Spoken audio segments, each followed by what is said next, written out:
Hey guys, it's Richard. Welcome back. By the way, sorry I'm pushing out this podcast late. Had things come up, but it's better now than ever, right? As we always say. By the way, guys, everything we talk about today in the show is going to be in the show notes below.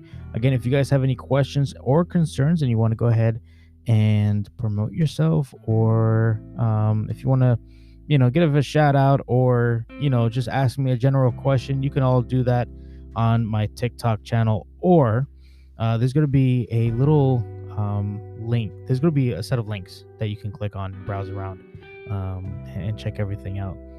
But if you want to leave an audio message or something, go ahead and click that link. It's going to be like anchored audio message board that you can do that with. So we're gonna go ahead and pick up where we left off. Got a couple of questions that came in. We're gonna get to those here in a little bit, but I want to make sure that everyone's having a good day. I hope everyone is well. I hope everyone's spirits are in the positive. I hope everybody is winding down as we are halfway through the week. I know that life probably has had its speed bumps, and you're probably just stressed out and just want to strangle someone because they didn't put the towel back on the rack when when you asked them to. Oh man, I had a very dear loved one tell me that she had someone that she had asked, hey, can you put the hand towel back on the rack when you're done? And he just popped off a tis fit. So there you go. That's just life for you. I mean, and here's the thing, guys. If the woman asks you to do something, please, please, please, please, please make the attempt and just do it. Just do it. It will go a long way. I mean, sitting around and streaming on Twitch all day and praying in a hope that you'll get famous. Yeah. All right. For the record, though, I'm not taking a shot at anyone. Follow your dreams, right? But once you get to a certain age and your dreams are not going anywhere, you might have to rethink, reevaluate life there a little bit. By the way, today's sponsor, I'm going to go ahead and throw in a sponsor while I'm at it in here. Today's sponsor is also brought to you by Fireball. For that cinnamon crisp taste, go ahead and grab yourself a shot of Fireball and enjoy the evening. That is going to be one of our sponsors tonight. Also, we will go ahead and continue with our other two sponsors here later on in the show. Also, there's going to be actually one of those two sponsors are actually a TikTok channel that I want you to go check out. This person, Nikki, has been through so much. So go check out her story. Follow her on TikTok. I was actually in her live for a little bit today. She's an awesome person. She has a great family. And I'm all about great stories. So go ahead and check her out as well. And get to know her. She's pretty cool peeps. Love my family though. Love my mini family. And I'm not gonna put anybody out there, but you know who you are. Love you guys. Love you so much. To the moon and back. So I'm also gonna drink. I was given some diet green tea citrus, antitoxin, vitamin C. It's interesting to say the least, but it's really good. It's an acquired taste though. To be quite honest with you, I like it better hot than I do cold. I don't know why. It's probably because I'm weird. I had a conversation with a loved one about food earlier, and they're like, I don't like seafood, and I'm like, well, neither do I. And then they threw back at me that I love sushi. And I'm like, oh yeah, that kind of falls into that seafood category, doesn't it? Damn. So so yeah, it's one of those things I really don't think about. But we got stories, we got war stories to get into today. I think that's what we're going to dive into here momentarily. Let give you a little bit of background about me, about my life overseas. It's going to be a really short one, and then we'll dive into relationships you know, relationship shit, and give you my thoughts and help you guys out along the way. But for those of you guys who plan to go into service, make sure that you read the finest of fine prints, okay? Because there are some recruiters out there. Now, I'm not saying all recruiters are bad. Definitely not saying that. But what I am saying is there are some very shady recruiters out there, especially in the National Guard, that will, they would do what they can to get their money's worth, right? And now I'm not going to throw this recruiter out there, because that would just be, fucked up. Although he probably will deserve it, right? So, I was recruited out of Hot Springs, Arkansas, and there was a National Guard office over there based out of Hot Springs.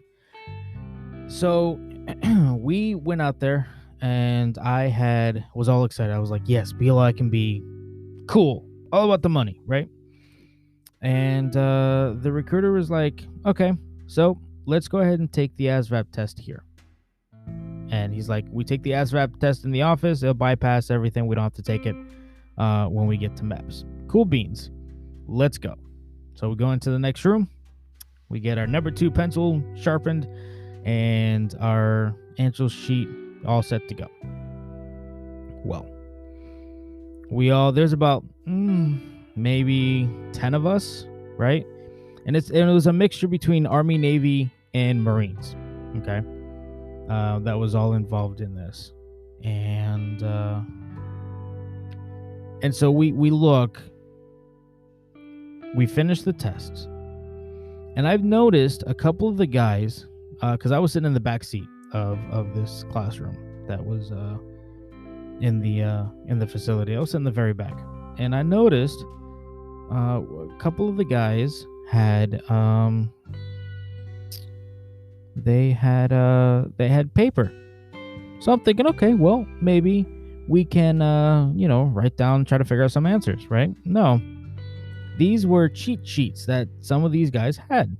So I'm like, very interesting. So we get done with the paperwork. Everything seems to be all right. Recruiter says, all right, we'll see you in a couple of weeks. Make sure you have your bags packed, ready to go to MEPS, which would have been in Little Rock, Arkansas. So we go to MEPS, get the physical done. We pass our physical. We bypass the ASVAB test because we already took it in the office, right? Cool. So we do that.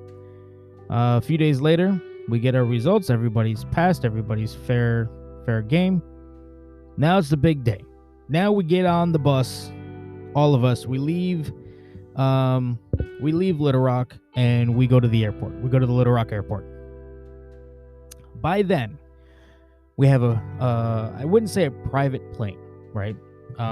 Because the military is cheap, right?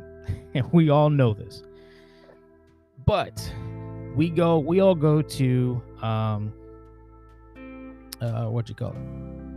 we all go to the airport, and everybody has their assigned basic training station that they go to. I had a couple of my friends go to some of them went to Hawaii, the others went to where I went to was in Fort Benning, Georgia, for basic training and AIT. And let me tell you, everybody likes to joke around about basic training. It was hell. Okay. We got there about, I would say we got to Fort Benning at about about 2:00 in the morning. We had chow. And we got it, we lined up, got ready to go. Everybody else was up in Adams by 3:30 in the morning. Okay. Their asses had to be downstairs in formation by 0400. For those of you guys who don't know military time, that is 4 a.m. Okay. Cool. So most of us are running on no sleep whatsoever. Zero. And so basic training was just shit. But then again, that is what basic training does, is it recalibrates you. it's pretty much a reprogramming process. Okay, think of it as going to, if you guys ever been to juvie, or if you had to ever go to obedience school, they reprogram you. Think of it that way.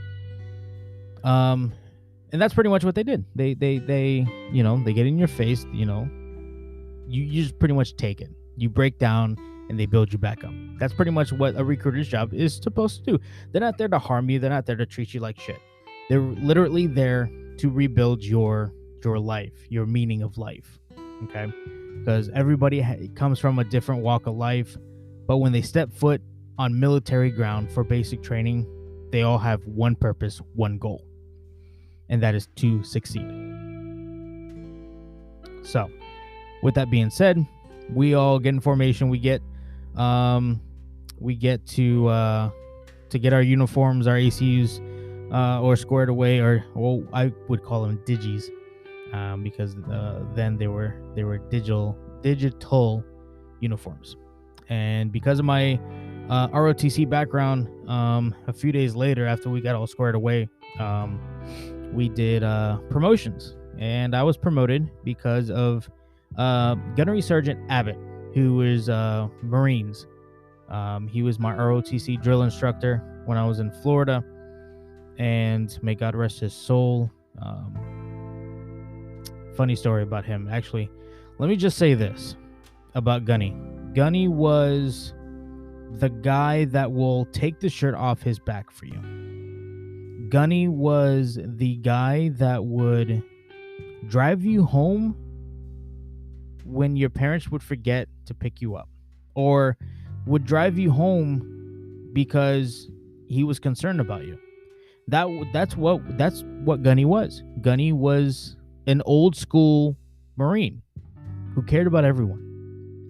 And to get his letter of recommendation when I went in was a surprise. It was amazing. It was pretty fucking cool. Would have never expect Gunny to do that. But little backstory on Gunny, to my high school days. I remember we had a project, right? Our ROTC class had a project. We had to build World War II planes. Now, my mom, she was living paycheck to paycheck. Okay. And when I told her that I needed a put together plane, we couldn't afford it. And she didn't know how to do it. She didn't know what to look for. And of course, I didn't know what we were looking for, or what to get. So Gunny didn't want to see me fail. I was one of his shining stars in the ROTC program. I had medals when we wore a dress blues. By the way, we were Navy ROTC. When we wore a dress blues and I went to the military ball, I had medals from my up and down my right breast pocket. Just that, you would think that I was a chime walking through. Okay. And then I had a few on my left breast pocket. But Gunny went out of his way, and he got me World War II Tiger Shark, I believe, is the model, is what it was. And he pulled me into his office. He said, "Hey, after school," he's like, I'm gonna call your mom, and I'm gonna let her know you're staying after school, and I will bring you home. And we will work on this together." And back then, I was just like every teenager getting into high school. I was, everybody's struggling, right? So it was quite hard for me to grasp that someone was willing to help me out, which was pretty fucking amazing. It was pretty fucking cool. I appreciated it. So he stayed after school, and we worked on we talked, kind of like he was kind of like a big brother in the Big Brother program. In that sense, that he was always willing to help out.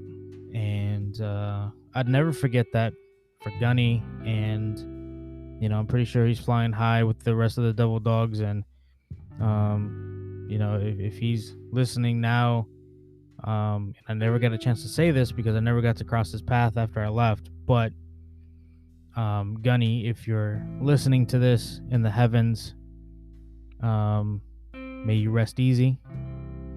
May you always be a guardian light to everyone that you've touched. May you always be that guiding light. I want to say thank you for always being there for me when I needed you. And you will always be the best part of my life and my career and service. So there's that. So Gunny, thank you. Going back to my training. So we were getting our promotions, and I was stoked. I said, I walked up there, shook hands and saluted, got my rank, and then once we got everything issued, we all were squared away. We got on the bus and off to AIT we went. And let me tell you, it was, if you've ever seen the TV show or the movie Full Metal Jacket, or any military movies that involve the barracks, particularly, there's one movie that I love besides Full Metal, and that would be what is it called? It's with Cuba Gooding Jr. and Robert De Niro. I'm gonna have to pull it up here in a second. Let's see, Google Robert De Niro and Cuba Gooding Jr. movie. Let's see, A Few Good Men of Honor. That's what it was. Good fucking movie, A Man of Honor. If no one's ever seen it, I suggest watching it. But the barracks were just like that. They're not soft. I mean, you can feel, if you're not a light person, you can feel every nook and cranny of that bed when you lay on it. But then again, you're not meant to lay for comfort. You're just there to lay your head and do the shit all over again, come 0400. So with that being said, we get all our shit organized. We go for basic. And in the beginning, we were just all talking and getting to know the drill instructors and, making sure that we were all squared away. No one in our unit really got out of line, to be honest with you. Everybody was very behaved. Everyone helped each other out as a unit. We really didn't I wouldn't say argue, because everybody argued, but we really didn't get out of hand. How do I say this? We all recognized a strong suit and a weak suit. Let's say, hypothetically, I can shine shoes where Joe Schmo knows how to clean a belt buckle better than I can. So we would say, hey, Joe, I'll shine your shoes if you do my belt buckle, and we would help each other out that way. And that's how we worked. That's how we worked as a unit. And everybody was down for that.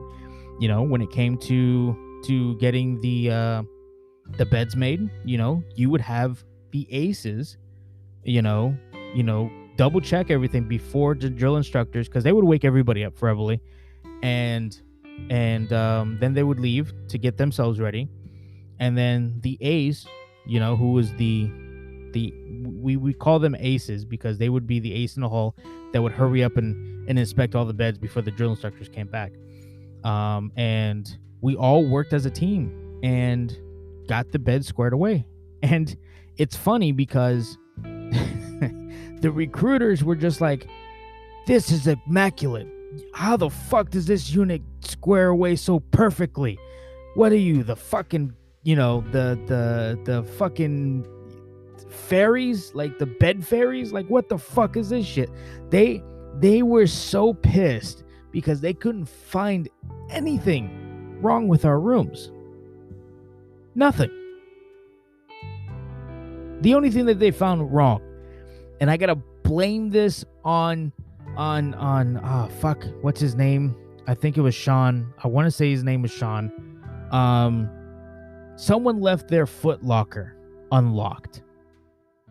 That is a fucking no-no. That is a recruit. That is not a recruiter's, but that is a drill instructor's paradise to go through your fucking shit. And let me just say that when your foot locker was undone, everything comes out of that foot locker and everyone gets to see what you had hiding. And let me tell you, the guy that had the foot locker undone had Playboy books, they had candy, they had, I don't know how the fuck he managed to have a Capri Sun in his fucking locker. The one thing that he did not find, though, was his phone. Now, mind you, in the beginning, you are not to have any technology, just nothing. Your ID, your clothes, that's it. No phones, no drugs, no nothing. Not even KY jelly. Nothing. Right? So, So the locker went open, Playboy books go flying, Capri Sun goes flying, drill instructor's trying to figure out how the fuck he managed to get all that in. And again, we don't rat people out at all. No, not happening. Right? So he took the fall, as he should.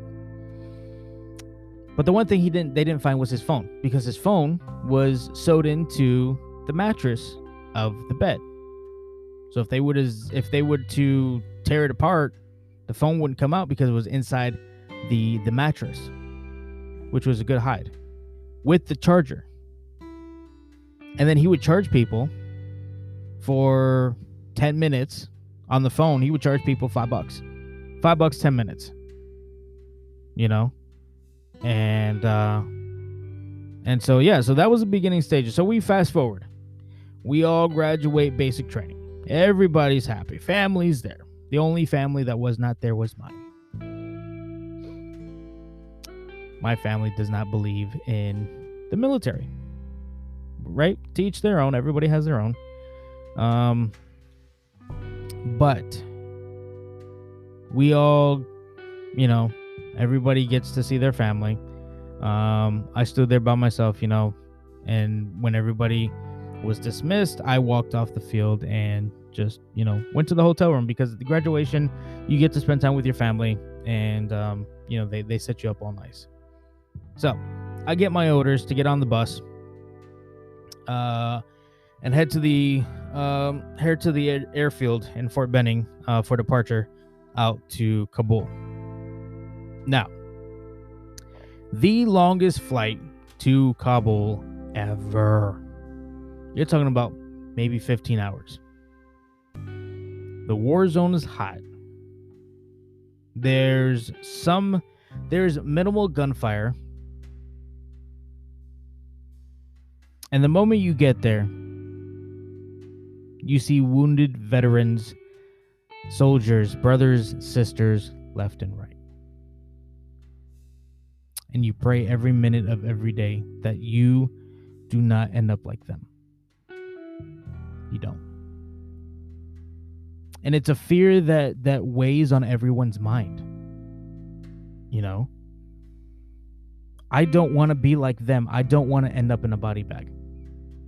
I want to come home. I want to come home to my family.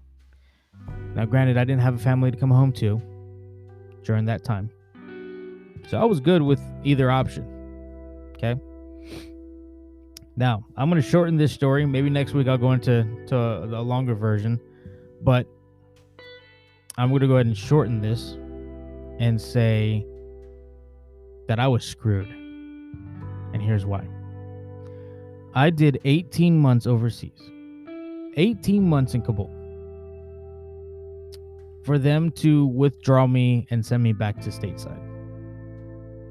Now, if you recall, I did my ASVAB test at my recruiter's office with everyone else. And if you recall correctly, I've said that there were some people with paper that may have had answers to the test.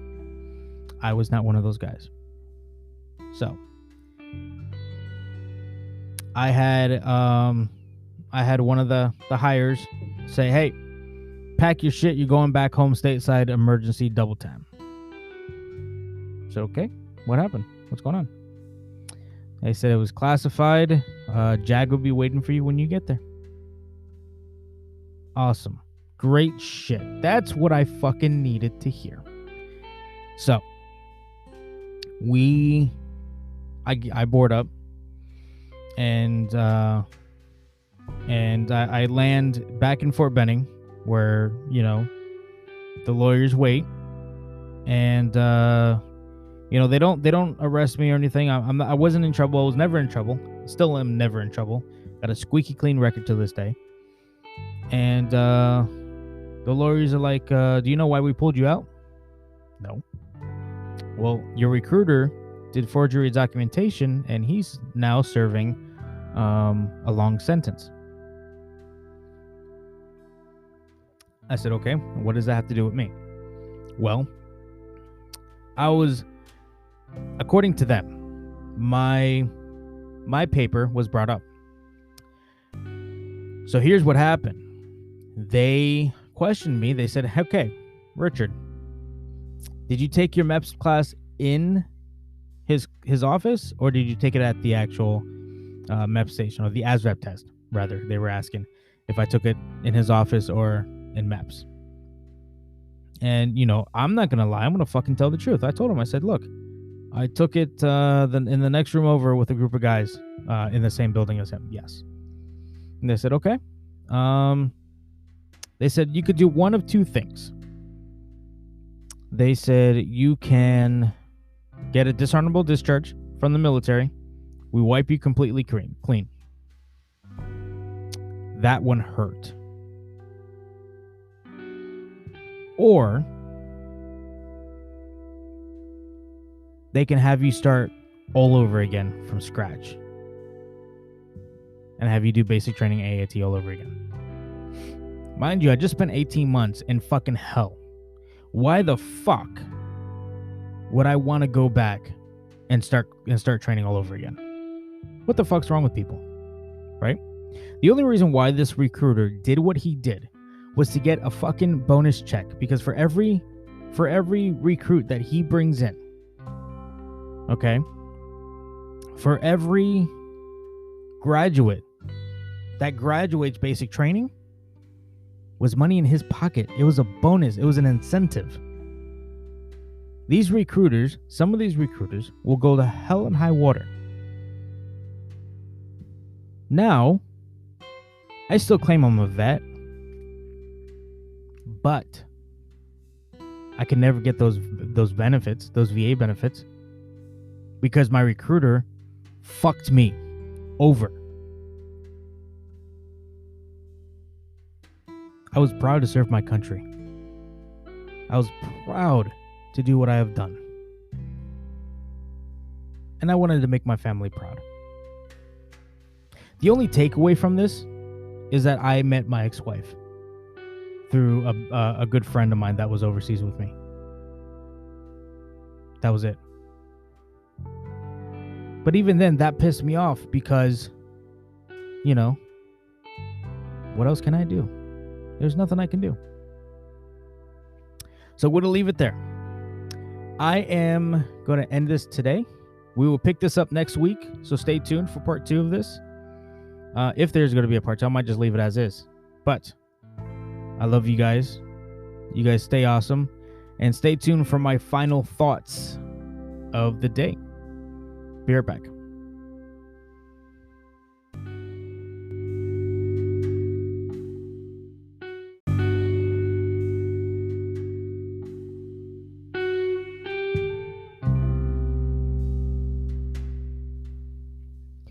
Hey guys, today's commercial is brought to you by TikTok.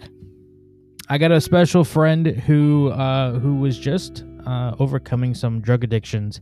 Has an amazing story. I really want you to check her out. Her name is Nikki, but she goes by TikTok at Loyal MILF, LOYALMILF. Terrific story behind it. She's gonna start up a podcast soon. We don't know how soon she's gonna do that, but soon. But she also go ahead and check her out. She does live. She does talk about her struggling addictions and how she overcame it. So go ahead and give her a check out and let her know that Richard, and I go by on TikTok, in case you guys don't know, I go by freakouts.us, which, by the way, I will post all that in my link tree, in my show notes down below. Enjoy the rest of the show, guys.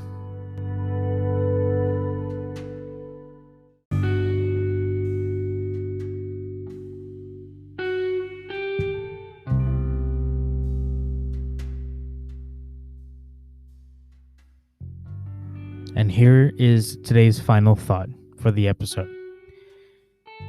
No matter how many times people tell you not to do something, or no matter how many times people tell you you can't do something, show them that you can do it. If someone's being toxic in your relationship, it's time to move on. It's time to find something better.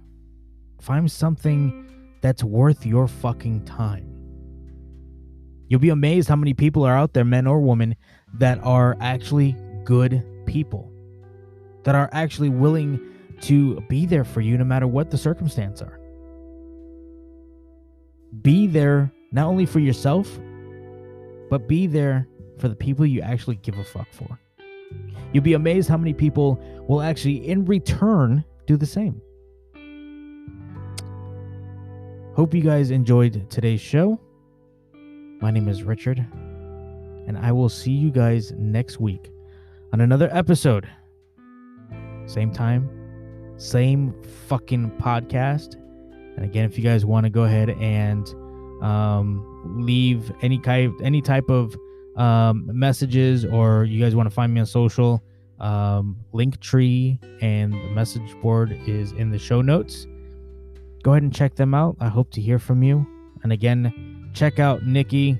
I believe that's what her name is. Oh crap! If I butcher her name, it's gonna be the end of my life. Let's see. Yes, Nikki. Sorry. I'm so bad with names. So, with that being said, love you guys, and stay safe. Be awesome. Be kind to one another, and we'll see you next time.